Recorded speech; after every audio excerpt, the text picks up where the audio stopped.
Hola, ¿qué tal a todos? Aquí Fenry W. Fang de nuevo, dispuesto a hablar acerca de un libro que leí hace unos meses. Por el título seguro que ya saben quién es el autor y cuál es el libro. Hace unos años en este mismo canal publiqué un top acerca de los 5 mejores libros de Stephen King que, hasta ese momento, yo consideré que eran los mejores. Bueno, ha corrido mucha agua bajo el puente y hasta el sol de hoy he leído muchos más libros de King, por lo que aquel top se quedó bastante obsoleto. Hablaré de un libro que a mi consideración es controversial. La gran mayoría de lectores que siguen la carrera del autor concuerdan que esta novela es mala, pero en mi opinión lo hacen desde una perspectiva un tanto sesgada. Por eso es que esta reseña es más una defensa que una opinión como tal. Tommyknockers es un libro del que poco se habla, desde mi punto de vista.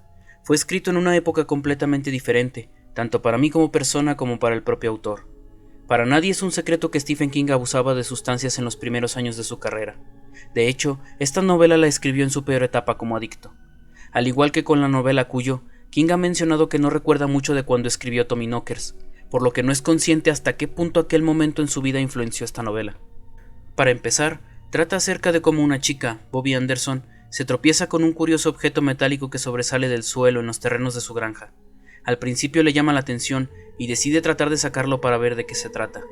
No obstante, con rascar un poco en la tierra se da cuenta de que el objeto quizás no es cualquier cosa, así que se propone a desenterrarlo a toda costa. A pesar de esto, Bobby comienza a notar cambios en ella y su perro, Peter. Hay algo diferente que no sabe explicar, pero que a la vez lo percibe como algo mejor. Paralelamente, a muchos kilómetros de distancia, conocemos a Jim Gardner, un antiguo profesor de literatura y poeta frustrado que apenas puede sostener su vida. Se la vive criticando el desarrollo nuclear en el mundo, pero a la vez es incapaz de enderezar su propia vida. Fue maestro de la propia Bobby, e incluso sostuvo una relación amorosa con ella después de separarse de su esposa. Ahora que se halla lejos, y después de protagonizar una escena que le costara lo poco que le queda de carrera como poeta, decide poner punto final a su vida. Pero es en ese momento cuando tiene una revelación. De alguna manera presiente que Bobby necesita su ayuda. Luego de eso, se embarca en un viaje hasta Haven, el pueblo en el que ella vive. Bien, no voy a mentir, este libro es largo y muy pesado. A diferencia de otros libros de Stephen King, esta extensión le juega en contra. Hay mucha gente que deja de lado esta novela a partir de la segunda parte, ya que la narración se desvía de la trama principal y se enfoca en las tediosas subtramas que tiene.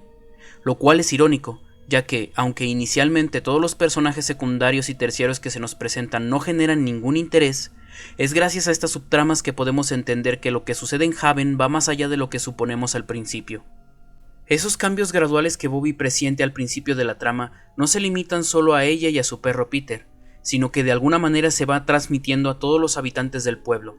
¿De qué manera? Bueno, King nos sorprende con su originalidad en este apartado, y no importa que sea sacado de la manga. Presiento que King se basó mucho en el cine de terror de serie B para describirlo, pero no por ello lo hace menos interesante. El punto es que esta parte de la novela, contrario a lo que muchos opinan, considero que es uno de sus fuertes. He visto y leído puntos de vista en los que estoy de acuerdo. King impregnó este libro con todo lo que vivía y sentía en aquellos momentos de su vida. Algo sucede en Haven, algo que va transformando a sus habitantes en seres inhumanos, carentes de empatía y hambrientos de ese cambio que, en lugar de beneficiarlos, los está destruyendo poco a poco. ¿A qué les suena eso? Comprendo que mucha gente diga todo lo contrario, pero vamos, ¿a poco no están acostumbrados al relleno que King proporciona en sus libros? Apocalipsis es un libro todavía más largo, compuesto también por muchas cosas que realmente no aportan mucho a la trama principal, y aún así es catalogado como uno de sus mejores libros. Pero volviendo al tema principal, este relleno en Tommyknockers es tedioso, pero necesario para entender la magnitud de los sucesos sobrenaturales que ocurren en Haven. Otro punto fuerte son, como no, los personajes. Jim Gardner es un excelente protagonista, algo pesado en sus primeras apariciones, pero su desarrollo es satisfactorio. Algo que caracteriza a King en sus novelas más terroríficas es precisamente enfrentar el miedo. Jim Gardner se decide a enfrentar lo que le sucede a Bobby, y cuando lo descubre, se propone a destruirlo, o si no, cuando menos alejarlo de Haven o de la Tierra si es posible. No puedo decir que el final es una redención, ya que no se soluciona nada en realidad. No obstante, se logra evitar que continúe esparciéndose ese mal. Es lo que importa a Gardner, y por eso considero que es un final correcto, y un cierre adecuado para el personaje. Una vez superada la barrera de la narrativa, uno puede lograr conectar con la obra. y el autor nos recompensa con sucesos verdaderamente aterradores y angustiantes.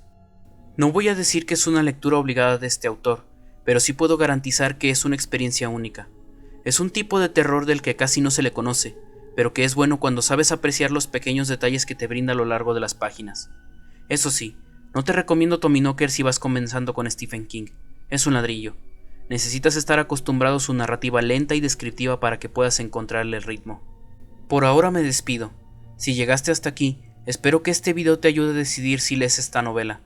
Si no, de todas formas agradezco tu tiempo.